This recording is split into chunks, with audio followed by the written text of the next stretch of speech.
Hi friends, ನೋಡಿ ಕಾಡಲ್ಲಿ ಬಂದಿದ್ದೀನಿ. ಆಲ್ರೆಡಿ ಗಿಡ ಅಂತೂ ಕಟ್ ಮಾಡಾಕಿದ್ದೀನಿ.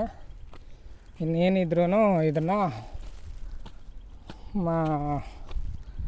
ಇದರಲ್ಲಿ ಪೂಜೆ ಮಾಡಿ, ನೈವೇದ್ಯ ಮಾಡಿ, ಪ್ರಾಣ ಪರೀಕ್ಷೆ ಕೊಟ್ಟು ಇನ್ನು ಮನೆಗಳಲ್ಲಿ ನಾವು ಬಾಕ್ಲ ಹತ್ರ ಕಟ್ಕೊಳೋದೊಂದೇ ಕೆಲಸ. ಇನ್ನು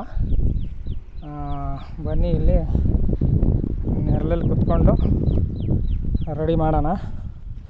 ಅಂದರೆ ಇಲ್ಲಿ ವಿಡಿಯೋ ಮಾಡೋರು ನಮಗಿಲ್ಲ, ಯಾರೂ ಒಬ್ಬನೇ ವಿಡಿಯೋ ಮಾಡಿದ್ದಾಯಿತು.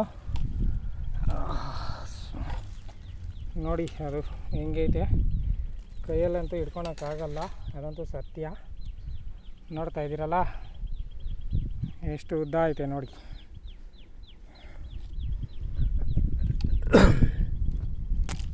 ನೋಡಿ, ಪೂಜೆ ಮಾಡಿ ಕಟ್ ಮಾಡಿದ್ದೀನಿ.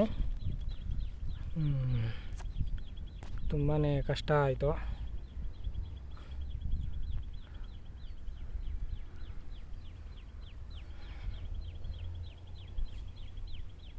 ನೋಡಿ ಫ್ರೆಂಡ್ಸ್, ಏನಿಲ್ಲ ಅಂದ್ರೂ ಒಂದು 5 ಅಡಿ ಐತೆ ಉದ್ದ. 5 ಅಡಿ ಉದ್ದ ನಾನು ಕಷ್ಟ ಬಿದ್ದು ಕಟ್ ಮಾಡಿದ್ದೀನಿ. ಹುಲಿ ಉಗುರಿನ ಗಿಡ ಅಂತಾರೆ ಇದನ್ನು, ಹುಲಿ ಉಗುರಿನ ಗಿಡ. ಈ ಹುಲಿ ಉಗುರಿನ ಗಿಡ ಏನು ಕಾತದಪ್ಪ ಅಂದರೆ, ನಾವು ನಮ್ಗೆ ಯಾರಾದರೂ ಮಾಟ ಮಂತ್ರ ಮಾಡಿದರೆ ಮನೆಯಲ್ಲಿ, ಈ ಮಾಟ ಮಂತ್ರ ಮಾಡಿರೋರ ಮನೆಗಳಾಗ ಮಾಟ ಮಂತ್ರ ಮಾಡಿದ್ರೂ ಇನ್ನೂ ಆಗೋದಿಲ್ಲ. ಯಾರು ಏನೇ ಮಾಡಿದ್ರೂ ಆಗೋದಿಲ್ಲ.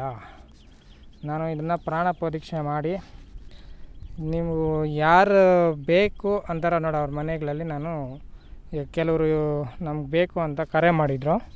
ಅವ್ರಿಗಾಗಿ ನಾನು ಒಂದು ವಿಡಿಯೋನ ಎಲ್ಲ ರೆಡಿ ಮಾಡಿ ಇದು ಮಾಡಿದ್ದೀನಿ. ಬೇಕಾದವರು ನೀವು ಅಡ್ರೆಸ್ ಬಂದು ತಗೊಂಡೋಗ್ಬೋದು. ನಾನು ಮುಂದಿನ ವಿಡಿಯೋಗಳಲ್ಲಿ ಅಡ್ರೆಸ್ ಮಾಡಿದ್ದೀನಿ, ಅಡ್ರೆಸ್ ಬಂದು ನೀವು ತಗೊಂಡೋಗ್ಬೋದು ಅಂತ ಇದು ಮಾಡ್ತಾಯಿದ್ದೀನಿ. ಇದೆಲ್ಲ ಪೂಜೆ ನೈವೇದ್ಯ ಎಲ್ಲ ಪ್ರಾಣ ಪರೀಕ್ಷೆ ಮಾಡಿ ಕೆಂಪು ಬಟ್ಟೆಯಲ್ಲಿ ಕಟ್ಟಿ ತಯಾರು ಮಾಡಿ ನಾನು ನಿಮ್ಗೊಂದು ವಿಡಿಯೋ ಮಾಡ್ತೀನಿ. ನೋಡಿ, ನಮ್ಮ ವಿಡಿಯೋನ ಯಾರೆಲ್ಲ ಇನ್ನೂ ನೋಡಿಲ್ಲ, ಲೈಕ್ ಮಾಡಿಲ್ಲ, ಲೈಕ್ ಮಾಡಿ, ನಿಮ್ಮ ಫ್ರೆಂಡ್ಗೆಲ್ಲ ಶೇರ್ ಮಾಡಿ ಫ್ರೆಂಡ್ಸ್.